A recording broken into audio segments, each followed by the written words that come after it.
But we're now going to move into the first speaker panel that we have for today on the topic of reforming scientific publishing. So I think we'll carry on a bit the conversation that Professor Sachs and Allison started this morning.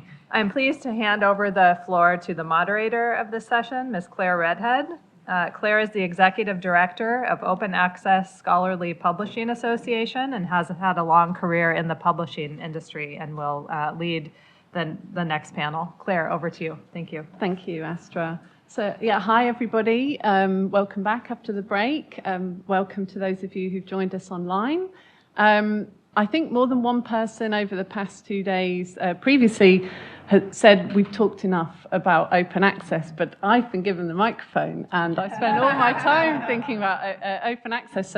So not just yet. I would love to see mission accomplished and stop talking so much about open access, but recognizing the role of open access as the enabler of bigger things, we still have some work to do. So for those of you unfamiliar, OASPA is a member organisation that covers all kinds of open access publishing models for journals and books, which we haven't talked nearly enough about, and the infrastructures that support them, from publishers large and small to many types of scholar-led publishing, library publishing, you name it. To introduce this next session, I'm going to start by sharing with you some of our recent work, and I have permission from Thanos to do this, which is relevant and I think connects the things that Alison has talked about with this next session. OASPA is an organisation with a mission to encourage and enable open access as the predominant model for scholarly outputs. And we work to achieve this in a number of ways, but one of the strands of work is to ensure a healthy and diverse market for open access publishing. And you can replace market with any word you feel more comfortable with, landscape, ecosystem, but what we're talking about is diversity in terms of options, and we're talking about the financial flows within that, which remain largely unchanged and continue to make this a very challenging space.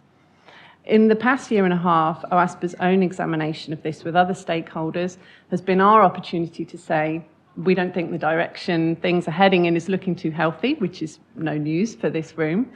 And this has come from quite a specific place. Not only is the current landscape very hard for libraries and scholars, it's also hard for emerging publishers in all their diverse forms. So in understanding and defining our own role in changing the trajectory and in gathering a broader global perspective on these issues, we've underscored a few things. There is a market, even if people don't think there should be. But the market isn't all-encompassing, and there's open access publishing happening, as we heard from Mariana yesterday, which sits outside of the market forces. Even so, while the proportion of open access content has grown steadily, but perhaps slowly, what can be classed as within the open access market is growing very rapidly and expected to reach $2 billion next year. So we've published on our blog at various stages of this work. We'll continue to make all of our outputs on this open, so you can check that out. But I think what the most important thing it's pointed OASPA's work to is this: to balance the interests of all parties so that one or several parties cannot benefit at the expense of others. So this is dovetailed nicely with work we've been doing internally to be more clear about OASPA's vision of the open access future. The mission itself isn't enough, and we don't want to achieve open access at any cost.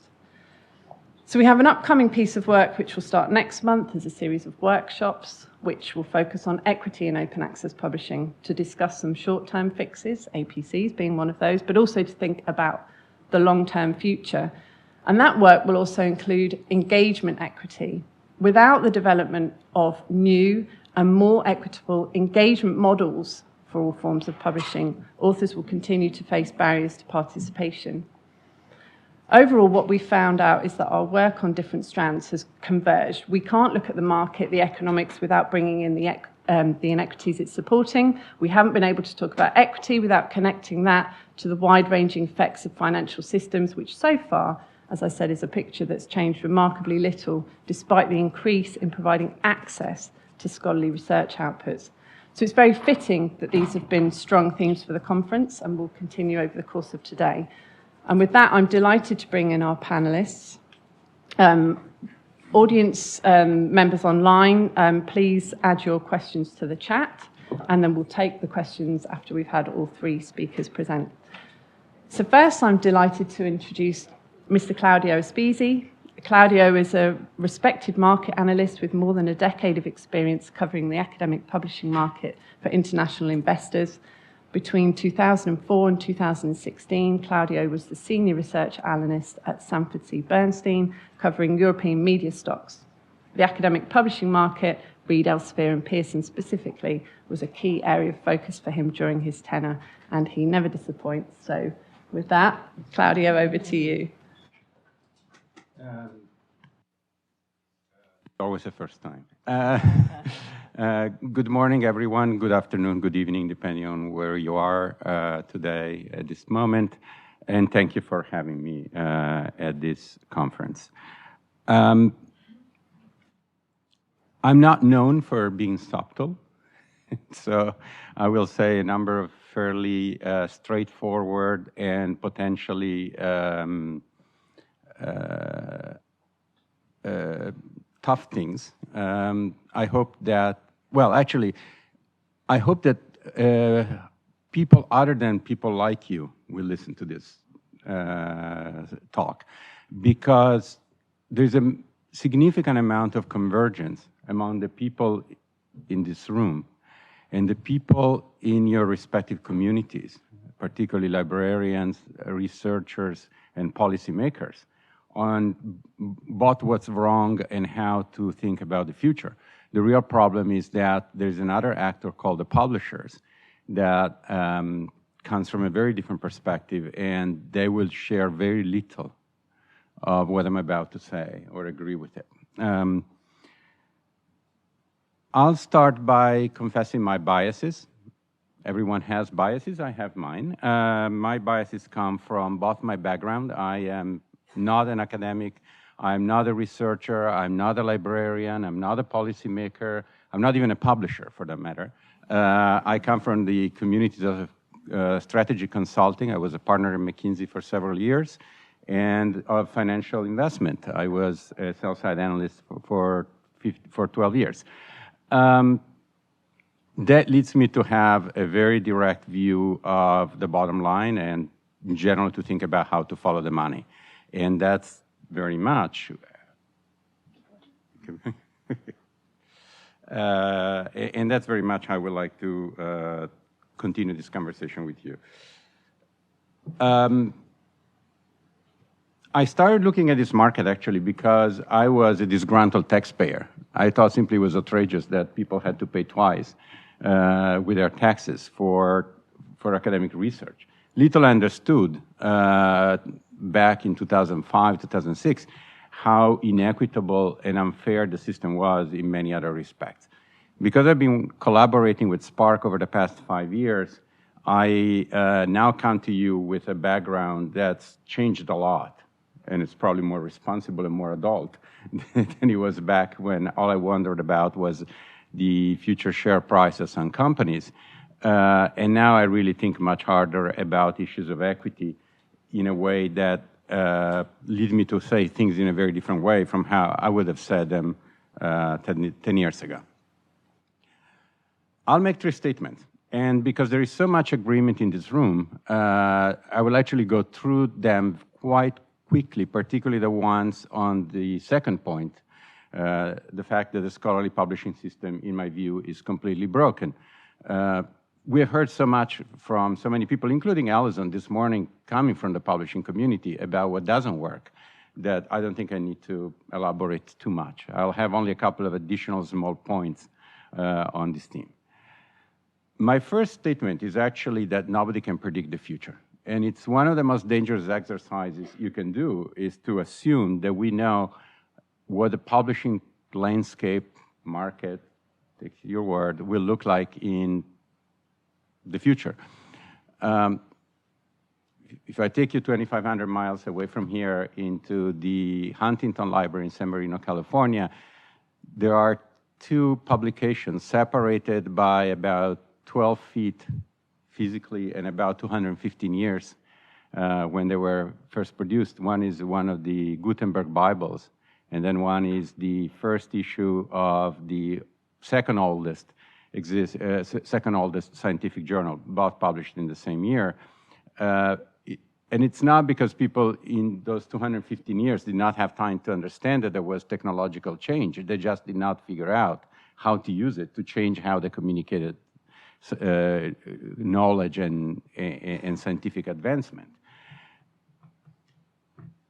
So add to technological changes, and there are so many that will affect all of us, right? Think of artificial intelligence, think of data mining, think of whether we will need articles or whether articles will be written for each of us by artificial intelligence in a few years, depending on our interests and our best way to understand them. All of that means that we cannot really know what will happen. Change the incentive systems, and things will change again. Change how people are assessed in academic institutions and in research, and things will be very different. And so making any forecast and talking about how to fix it cannot be about specific solutions because things will change too much. Now, why am I saying the system is broken? We talked about the research and publishing cycle, that this favors marginalized communities. Alison gave us the example this morning. We have had so many examples. And these examples are not just from the conflict between the global north and the global south. Even within the global north, there are fashions that affect how science gets published. We will not have an mRNA vaccine if it was up to for COVID, if it was up to the publishing industry. All the work that was done at the University of Pennsylvania by a couple of researchers, most prominent by Dr. Katalin Kariko, was actually ignored by the publishing, by the scientific publishers because it was just deemed of no interest and no application. So I'm not going to spend much time on that. I think that that's reasonably understood. I think it's also clear that we have a set of terms and conditions in how we access research today that raises major ethical questions that people need to confront at some point. If opening up research and opening up data saves lives, and it helps accelerate the resolution of crises, why do we keep under wrap science on climate change or on biodiversity? Or for that matter, on cancer research. Go and tell a cancer patient that their future is not an emergency for them. How do we look in the face of anyone whose life could be saved and say, well, we'll take a bit more time because we really cannot open up research in the way it will be conducive to accelerating resolution? Is that something that we really can live with? It's a question. Third concern, the system has started to measure everything it does. And so we deploy metrics and algorithms, and this distort academic life. You cannot have a conversation with a vice provost of research these days without getting jeremiad over the impact that university rankings have on their daily life. And this doesn't come just from institutions that are aspiring to be successful. You will get this jeremiads from people who sit at the very top of the prestige ladder in the academic research community. It's astonishing. It leaves you wondering why you let this happen collectively. And final point, there's a conflict of interest between collecting data to assess research and publishing research. It provides a massive distortion in the choices that every researcher has to make because they have to wonder if publishing with publisher A will actually help them get better assessed by that same publisher. This is a conflict of interest that will probably not be legislated away in the way conflicts of interest get legislated away in other businesses like finance, where regulators and politicians actually pay attention. But it's astonishing that academic communities continue to accept to both buy research assessment services and tools and let their researchers publish with the same company. It creates a massive conflict of interest. And it is up to every institution. We have agencies, right? Or you have agencies. Your institutions have agencies. They could stop buying those research assessment services and allow their researchers to operate and make choices free of those issues. I'm not going to bore you with the slides because the slides are boring and they not worth listening to. So, final question. How do we fix all of this? If you cannot know the future, how do you think about the future? Well, you think in principles. Now, I had the good fortune of becoming good friend with a couple of people who are really bright, really caring, really concerned about the state of the situation in the academic community. And we are co-writing an article. We continue to change it, continue to edit it, but the core of it is unchanged now for a year, so I think that will stay. Amy and Jean-Claude are terrific partners in this effort, and what we think the academic community needs principles or a test for all the new models that will emerge from all these changes in technology, in research assessment, in evaluation, that are going to come one way or the other, from funders, from academic institutions, simply from technology itself. These are not the tables of the law. They're not set in stone. It's a way to start a dialogue. If somebody else comes up with 4 better principles, 5 principles, 2 principles, 1 principle, 10 commandments, that's great. All we want is to have a dialogue over what really matters going forward. So here they are. Let me take you quickly through all of them and explain them. The first one is that the publishing models that get supported and favored and financed and used for assessing the careers of people and their contributions are models that provide that the 4 classic purposes of scientific publishing, the 4 classic functions, registration, certification, dissemination, and preservations, are equitably available to all research contribution deemed to be of sufficient quality. So probably that doesn't really support APCs.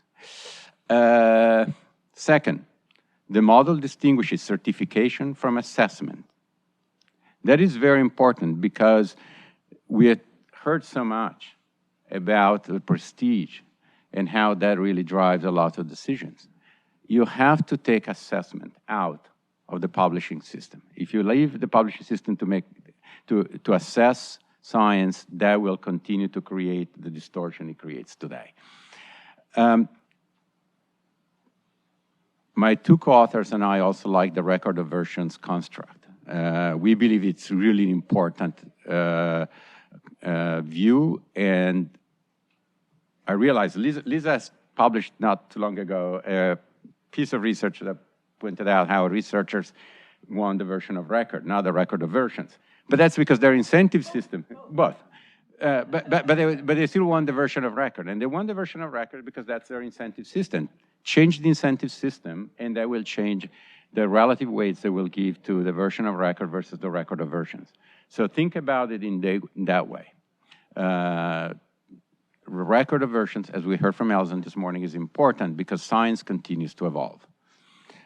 The third test is that the model must enable research agendas to be driven by global or regional relevance rather than journal visibility.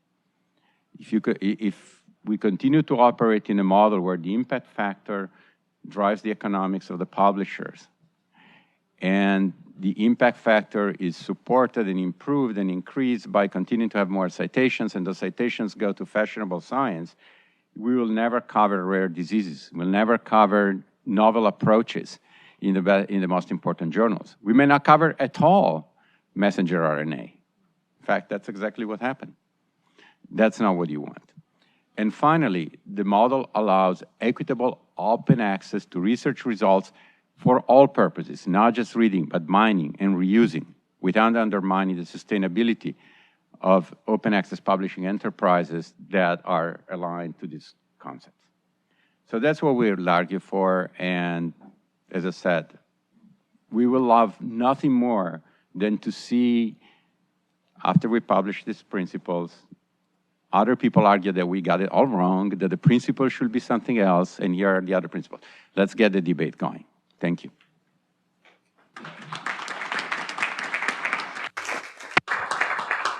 Thank you, Claudio.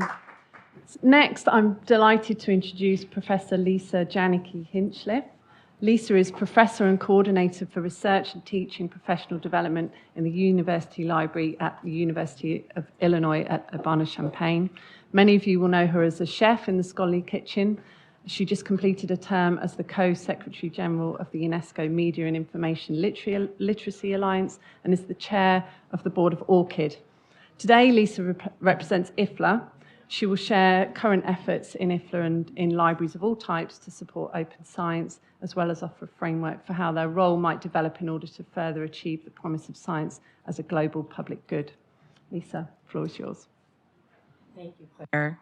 And I have to laugh a little bit. We could hardly be more juxtaposed right now. Claudia says you can't predict the future. I, on the other hand, am an active member of Urgent Optimists, the community of practice in the Institute for the Future, and participate heavily in the Association of Professional Futurists. So there's some interesting juxtaposition here. So thank you, Claire, and to all of our organizers. It's really an honor to represent IFLA, which is the International Federation of Library Associations and Institutions here. I want to acknowledge and thank the IFLA staff who have helped prepare these remarks, Matt Voits, the Copyright and Open Access Policy Officer, and Stephen Weiber, Director of Policy and Advocacy. They've been of great help, but they are, of course, not responsible for what I ultimately end up saying. So, I was reflecting on Ariana's keynote yesterday with Open Science as the opportunity to achieve science as a global public good. I myself had a small taste as a researcher myself of the idea of open science and what it involves and feels like even during the COVID crisis. Christine Wolf-Eisenberg, then of Ithaca SNR, and I ramped up a project in about 36 hours from idea to data collection and reporting out as academic libraries in the United States struggled in spring and summer 2020 to figure out what it meant to provide library services and collections access during this time of shutting down and restricting access to library materials and services. We were able to program a real-time data collection and reporting out dashboard so anyone at any point could see what the current state of the data was, as well as then we were providing analyses every few days. I also learned how hard certain parts of open science are to do in that because of data that you cannot share because it would be either, contrary to what people who gave it to you said you could do with it, or that you didn't design your instrument in exactly the right way in the 18 hours you had to do it in the context of a crisis. But I think for me, it really showed me what the potential is here and also what are the challenges in doing open science. So in many ways, open access is a much easier issue, challenge, if you will, aspiration to achieve than the open science vision. In myself, I've also now fully adopted open practices in my current prioritizing privacy research project with Kyle Jones at Indiana University, Indianapolis School of Information Sciences.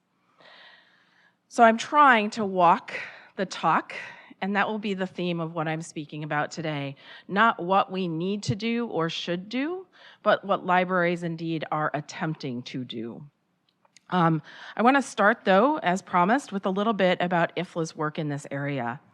IFLA made its first formal statement on libraries and open access in the year 2011, articulating the place of open access in the context of multiple other aspects of information relative to scientific and scholarly communications.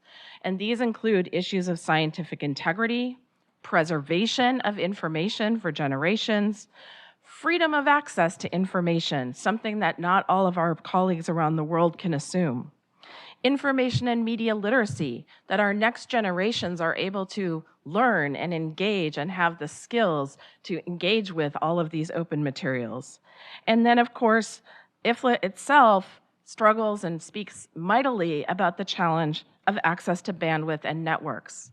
I am always reminded when I read the Budapest Open Access Initiative, where it says there should be no barriers greater than needing to have access to the internet. Having access to the internet is a significant barrier in our global community, and that is an area that IFLA continues to raise as part of these issues. Libraries do this work across all of these issues by building infrastructures, developing user services, ensuring long-term access through our capture and preservation programs, developing information literacy programs to enable users to access, evaluate, choose what to use, and to create additional and new information. Librarians have also been at the forefront of advocating with our own faculty, administrators, and staff on the importance of open practices. In many ways, we are the on-the-ground communicators of many national and international statements related to open. In 2010, IFLA discovered, and through its research, that the majority of library associations were already supporting open access, and of course that number has only grown since that time. Let me do a little footnote here and say that IFLA is an unusual organization in the sense that it is an association of associations, and those library associations have members who are libraries and librarians. So when we're talking IFLA, we're talking at this very macro level, and so they also work very hard then to take this down a little bit. So as a component of the strategic plan, IFLA had established an open access action agenda for itself, in which it advised its member associations and worked to engage them in promoting open policies, supporting their member libraries in their libraries' work in this area, and motivating open access among the membership. And I think especially noteworthy, because you just heard me say that they are a member organization, and so like many professional societies and learned societies and the like, their publishing program was a source of revenue. In the 2011 statement, they made a commitment that they would transform their own publishing practices to open access, building on their long-standing practices related to conference publications and presentations, governing board reports, and the like. So I'm very proud that IFLA has worked through the process to walk that walk that they want others to be doing as well and leading in this area. In 2022, IFLA released the next statement, which was subtitled A Call to Action. And so again, I am heartened by the fact that there is this intentionality of action and implementation. This 2022 document affirmed the Open Access 2011 statement while seeking to motivate renewed commitment, reminding library workers that libraries are uniquely positioned to support equitable and inclusive development of publishing opportunities. In other words, this 2022 statement moved us from thinking about open access as an issue for readers to also considering it as an issue for researchers and authors. This 2022 statement also particularly connects open access to open science and to the Sustainable Development Goal Target 16.10, ensure public access to information and protect fundamental freedoms. It also draws attention to the importance of copyright reform to enable these visions that we have, and the importance of intellectual freedom and freedom of expression for this to truly be something that everyone can participate in globally. Numerous efforts to take forward this action agenda, including most prominently the hiring of Matt as the Copyright and Open Access Officer, the work of the Copyright and Other Legal Matters Committee, upon which I am honored to be an ex officio member, and the newly established Open Access Working Party, which has 4 areas of activities and numerous initiatives and working groups. So I will not go through all of those, but know that there is an extensive spreadsheet if you'd like to see it. So what I'd like to do then is take an opportunity to pivot from IFLA and bring this to the programmatic level of not just what IFLA does with library associations, but what libraries do specifically in the academy and in our public and school libraries. Ithaca SNR has long standing, since 2008, been surveying faculty in the United States and a number of other countries, asking them the way that they understand their library's role. The library role is often seen as the role of the buyer, the place that holds the purse strings, because that is historically what we did. But these other areas have gained in prominence over the years: repository, gateway for access, and support for research teaching undergraduate and graduate students. While these other roles are gaining importance, which I think reflects the reality of our institutions, the issue here is that being the purse strings for access isn't enough to fulfill the promise for open science and open access. We have to deliver on the promise of this, which means activating open access information, ensuring that it is utilized, that it is actually discoverable. Dropping the paywall does not mean that the research is visible, discoverable, retrievable, usable. There are also issues of technology access, access for people with disabilities, and as On Merit pointed out yesterday, the cognitive and intellectual access. We have to ask ourselves, it's published open, but if that's the case, why do so many people ask libraries to interlibrary loan articles that are fully available open access? Something is wrong in the interfaces, that people are looking at an article and don't see that they can get it. This is research I recently conducted with one of my own graduate students, and which was published on the Scholarly Kitchen, pointing out the need for better communication of open access status. Is it in the workflow of our researchers? Open access publishers, platforms are certainly one place, but as we've seen as they've partnered with ResearchGate to republish their content on ResearchGate, that research reaches new audiences. So there's something here about exposure of the information that also matters as far as discovery. Is the technology infrastructure, robust enough? And I've already repeatedly said the issue of internet access around the globe, but also these issues of infrastructures, of data structures. Is the author-accepted manuscript connected to the version of record? Is the data connected to the version of record? What about the conflict of interest disclosures? Do those get connected back to the preprints? There's a huge metadata problem here that libraries are prepared to access or deal with. And then I know from my own work with my public and school library colleagues, the open access that we believe will make things so much easier for our publics, they are not, in their tools, these information resources don't come up. And so, yes, some people find them by Google, but since we know that Google is not enough from the other data points, we have much work to do in these environments. So libraries have been at the forefront of providing access to information. It is our raison d'etre from the beginning, from printed materials, that we purchased to hold in common for a community, interlibrary loan, where we work to establish legal frameworks that would allow sharing and infrastructures to do so, digitization, where copyright unfortunately continues to hold us back, and the need for us to influence at WIPO and other places to influence these copyright regimes. An unfortunate tendency to reduce libraries to their collections rather than conceptualizing them as community anchors that cultivate community through their services means that what we are able to do with the promise of open access must start with our collections, but it cannot end there. We must also educate our future scientists, support citizen science, the use of scientific knowledge, the promise that open science can be converted to the intellectual access that everyone needs. I spent the first 25 years of my career as an information literacy librarian engaged in this work of helping students critically engage difficult work that they would find in the library. This is very difficult work, and as we now know, there are issues that have risen as science has been weaponized, bastardized, and used in very inappropriate ways, including bad actors that seek to negatively impact the integrity of the scientific record. So to conclude, I'd like to thank librarians around the globe for the work that we have done.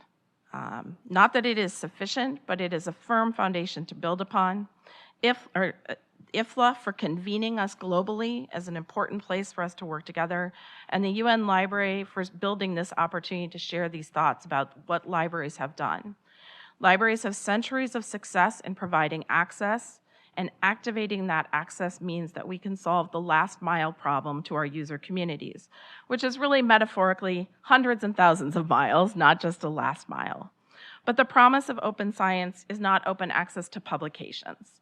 It is the application of the intellectual content to improve our societies and support human flourishing. And libraries have a crucial role to play in building that infrastructure. Thank you. Thank you, Lisa. Thank you. So finally, I am pleased to introduce our third speaker, who is online, Professor Bernd Hugenholtz. Hopefully we'll see on screen.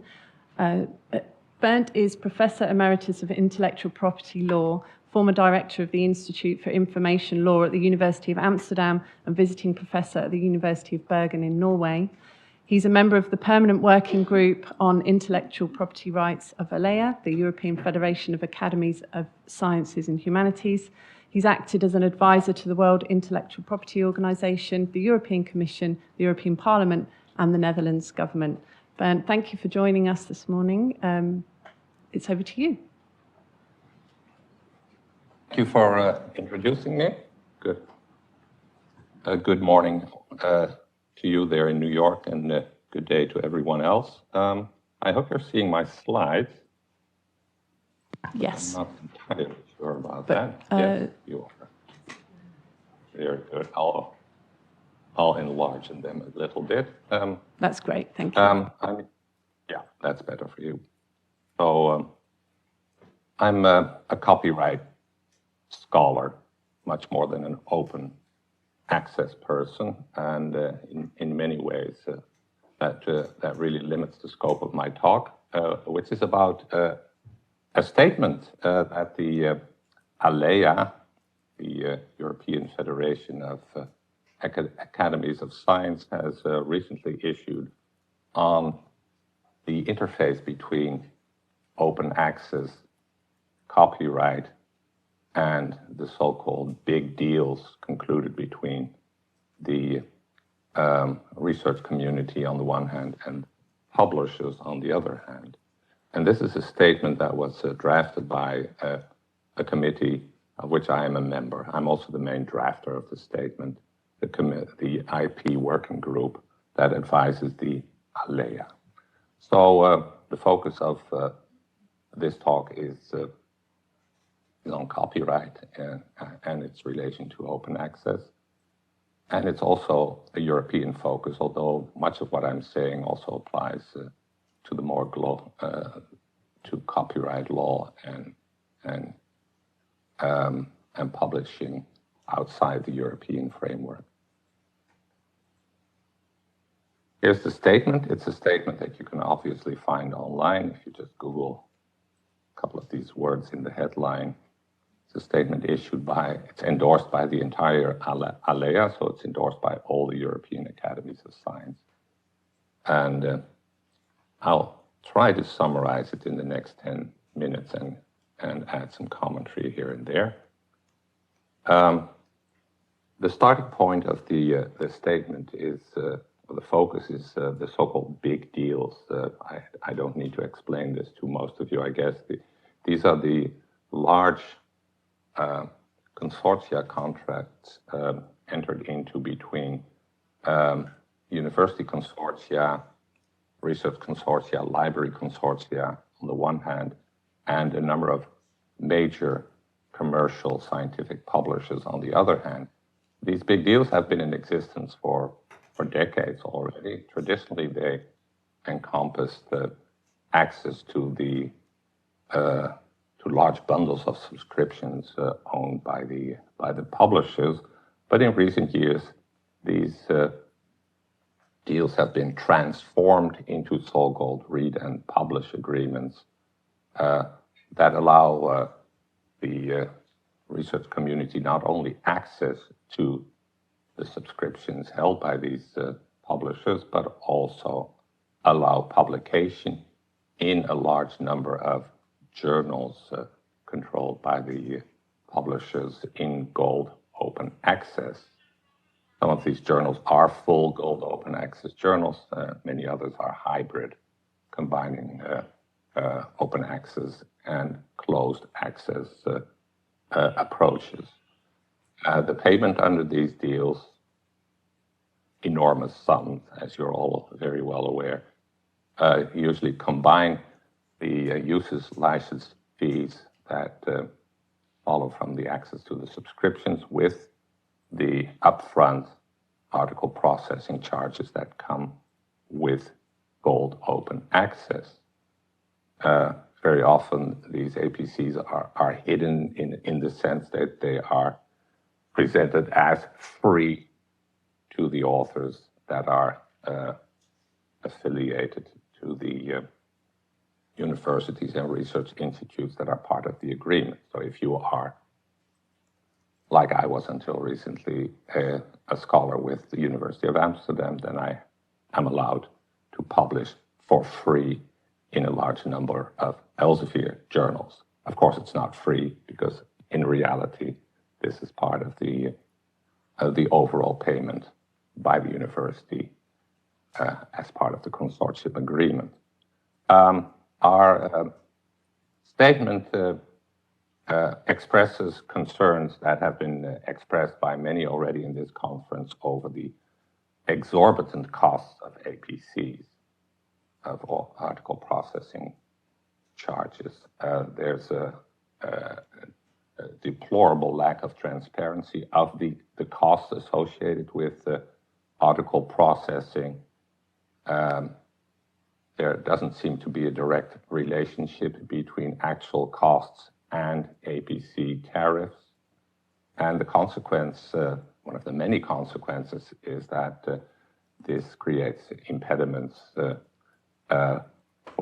particularly for non-affiliated scientific authors who will have to pay these APCs out of their own pockets and not out of the pockets of the affiliated universities. What we're seeing here and what has been said before in this conference by many is that gold open access has in fact become a new business model for the large scientific publishers, replacing more traditional paywall closed access model of the past, with increasing rather than decreasing revenue. We're worried about that. But that's not our main point, the main point of the statement. The main point of our statement is that we believe that these big deals and future versions of these agreements that are in the making do not adequately reflect the rules on copyright law as they exist and have been recently revised in the European Union and as they exist in many other countries of the world. What we point out is that copyright law, which is generally seen in the scholarly and library community that makes up most of this audience, I assume mostly seen as an impediment to open access, can actually have an enabling function as well. There are all sorts of rules in copyright laws that grant rights to users and to authors as well, which can be weaponized, can be leveraged by the universities and the research institutes in their dealings with publishers. And I list a couple of these rights or freedoms, copyright exemptions, as we call them, that exist in national law. Most countries of the world allow copying for private use and study. Most countries, almost all countries of the world allow quotation. There are all sorts of library freedoms, library privileges, as they are often called, enshrined in copyright law that allow free uses by libraries. There are freedoms that enable educational copying. More recently, exceptions that allow online education or distance education. And more particularly,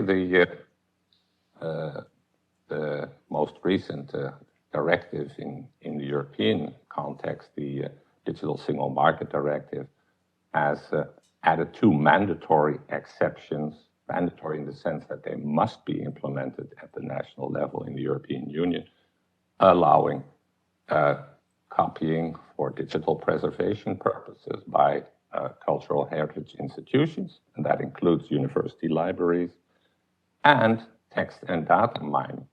And what you see if you compare all these copyright exemptions to what's written into these big deal agreements is that what is granted as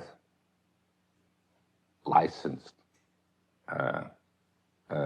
usage under these deals is already allowed under the law. In other words, universities and the research institutes are actually paying the publishers for rights that they already have under the law. There's something wrong there, and there's something that needs to be redressed in future negotiations. In other words, there's more leverage than the universities probably realize under in the current situation. On top of that, we see, and this is an important development in the light of open access, an emergence of new freedoms under national copyright law in the direction of so-called secondary publication rights. These are rights that have been enshrined in an increasing number of European countries, in Germany, the Netherlands, Belgium, France, Austria, to name a few, that give scientific authors non-waivable rights to make scientific works written by them available on archives and repositories. These rules do not apply to all scientific works, but to scientific work that results from fully or partially publicly funded research. So that covers a lot of ground and covers much of what universities produce in terms of scientific output. The rules at the national level vary. Some allow publication or posting in the archives of the preprint versions, only the AAM. Others are vague or even specifically allow versions of a record to be published in the repositories. There are also varying rules on windows in some national laws, windows of a number of months after the publication of the version of a record must be observed prior to the secondary publication right to become effective. In other countries, this is left open. We do not yet have this harmonized at the European level, but we definitely urge the European Union to do so in the future, because this is a model, a statutory model that could pave the way for APC-free open access in the future. And that brings me to the recommendations under the, in the statement we have 4. Our most important one is that future deals between university and research consortia and the publishers should much better take into account national and European copyright rules to avoid universities paying for rights that they already have.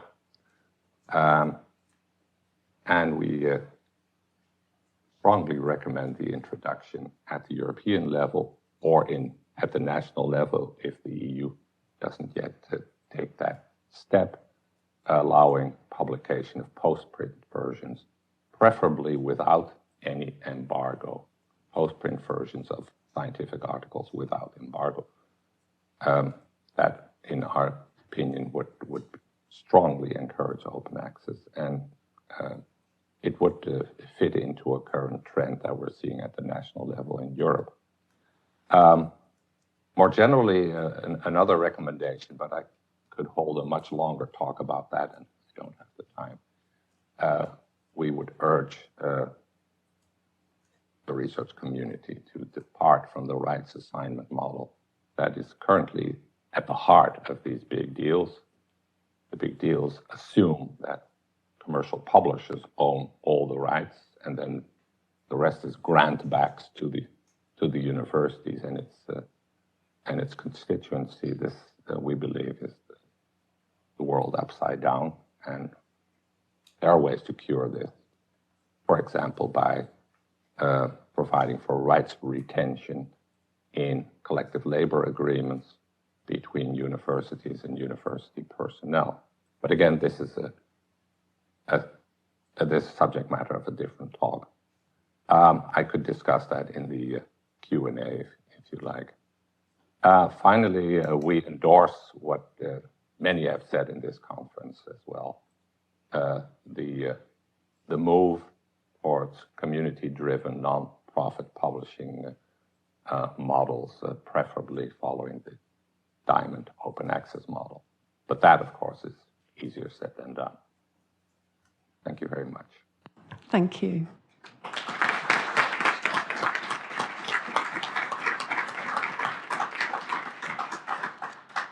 Okay, thank you very much. So we do have some time for questions, although we are running a little behind schedule.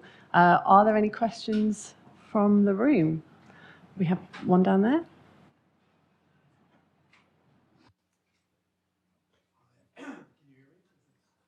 Correctly? Yeah. I'm Eric Hellman from the Free eBook Foundation. The panel has talked a lot about the brokenness and the dysfunction in scholarly publishing. But I think if you look at it from a broader perspective, scientific communication has never been more effective in the history of humanity than it is now. So you think about what's been working really well through pandemic, preprint servers, archive, bioarchive, those are the ones that did the heavy lifting. And think about how much resources we send to those services. So I'd like to ask the panel, can you name something that you think is working really well, and thus deserves more resources than it's getting now? Thank you for that question. So who would like to jump in first? Lisa? Sure, I'll go first. I mean, I think it will not be as... Oh, sorry. Yeah. It's red here, not green. So I think it will not surprise you, Eric, if I say that I think libraries are working very well, but are incredibly under-resourced.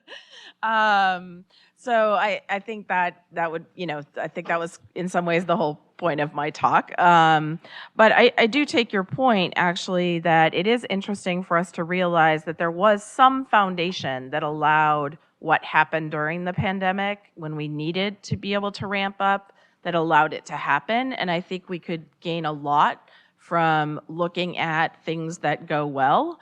So maybe this is for the UN, the next time there's an open science conference, there should be a panel on like, what do we want to keep doing? Thank you. Claudio? Well, first of all, it all depends on the perspectives. If you are a for-profit publisher right now, the world is peachy. So it all depends. But what works really well, what I find interesting in your comment is that you're pointing out exactly to the exception to the current model. You picked a period when people were willing to ignore their own self-interest and pursue preprints rather than publish peer-reviewed articles. You point to a period when back files were at least partially open, not completely, not enough, particularly at the beginning, but they were opened, and so on. But that gets suspended. It's treated by the system as a 100-year event. It happened 2 years later again, unfortunately, which shows how many crises we are going to go through, probably going forward. Cannot predict the future, but let's say that we'll probably have more situations where we have to suspend and append the system altogether in order to come to solutions. And that, to me, is the bottom line. Of course, there are things that work really well. Technology has evolved dramatically over the past 3 decades. And so digital delivery is excellent compared to the old world. But overall, a system that has to be uprooted whenever you have a crisis is not a good system. Thank you. Bernd, do you have a response to this question?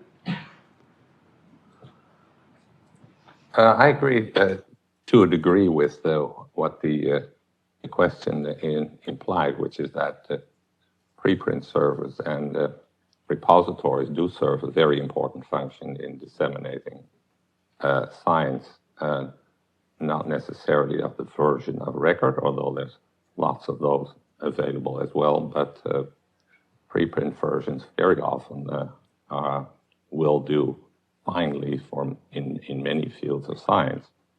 In fact, in my own field, which some might argue isn't even science in the first place, law, we're perfectly happy using each other's preprint version, and we couldn't care less about the version of record. So in that sense, and I'm saying this as a personal observation, we might sometimes be too perfectionistic in this vision of a perfect gold access world, which, as I just explained, and as many others already knew, comes with these ginormous payments to commercial publishers. We could perhaps sometimes be somewhat less ambitious and be happy with preprint versions, which are, by the way, facilitated by the secondary publication rights that I previously mentioned, which cannot be contracted away. So not everything is broken, but what is definitely broken is that we're all paying way too much to the large scientific publishers for science that we have already paid for at least once ourselves. Thank you. I saw a hand go up over here. Hi, I'm Annie Johnson from the University of Delaware. My question is for Lisa. You pointed out that libraries have been primarily focused on providing access to scholarship. Are there any examples you can share of libraries that you think are doing a really good job supporting open science beyond access? Sure, although I just want to caveat that with there's 3,000 institutions of higher ed in the United States alone, and so my own personal knowledge of, so whoever I leave out, I apologize. I'd point to 2 examples, perhaps. One that is an organization of libraries, and then the other I will call out a specific library.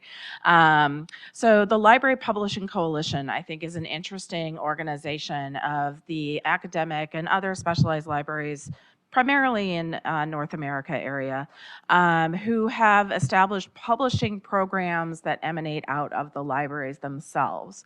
So not even just facilitating payments or the like to other publishers, but actually taking on that role of publisher.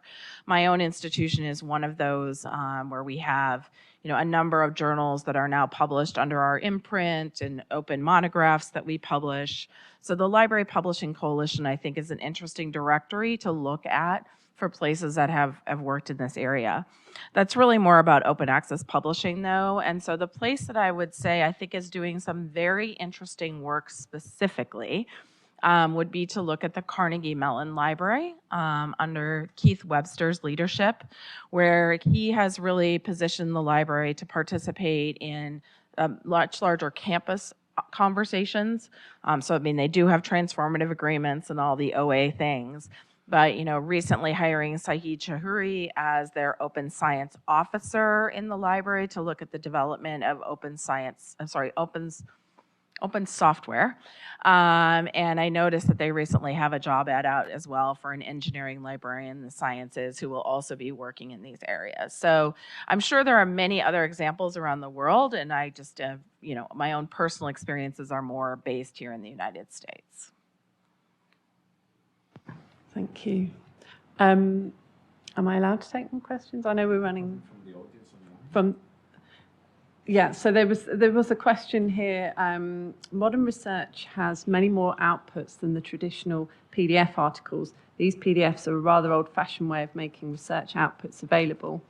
Research outputs are dynamic and include data, software, notebooks, portals with data processing options, which are not provided by scholarly publishers. How do these other research outputs and other research output providers/preservers fit into the envisioned mended scholarly publishing system required for open science? Should we go to Bernd first this time? Perhaps an opportunity to wrap up Yeah. this round.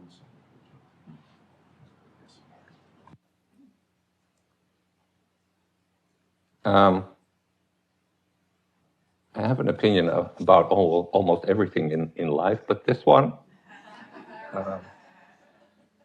I think I'm too far disconnected from this question to give this a meaningful answer. Okay, that's fair enough. Lisa or Claudio, would you like to respond? So I think with the if we take the outputs of science as, all of the objects that created during the process of science and not just the dissemination of science, we have all of these things that the question answered. And I think one thing I think is interesting is actually there are publishers who are moving into some of these areas and saying this will actually be a publisher-provided service. We will host your data for you. We have a contract with a data provider. Others, that are not able to do that. And so this comes to challenge some of our own thoughts, though, about scale and consolidation, because these additional services are really platform services. And so they're not the kind of thing we're going to have a bespoke scholarly society like ramp up for their one journal. So if we take this kind of question of does everything, to me then the question becomes, does everything have to live in one place? And it does not. This is the world we live in, that things do not live in one place. Having said that, when things don't live in one place, you need a data infrastructure that enables things living in different places to not only be connected, but I would like to say, and maintain their connections. We all know dead links, etc. I would like to push you 50 years in the future and ask when somebody wants to find the data set connected to the protocol, connected to the lab notebook, what will make that happen? So the answer is it is metadata all the way down. It's metadata, metadata, metadata. Librarians are definitely one of the professions who are experts in metadata and all of the challenges with it. It is not easy. Anyone who tells you that things will just stay magically linked together is lying. I will also just, of course, since I'm chair of the board of ORCID, have to say persistent identifiers have a really big role to play in this infrastructure, and I think we're seeing the maturity of those. But all of these things come with budgetary needs.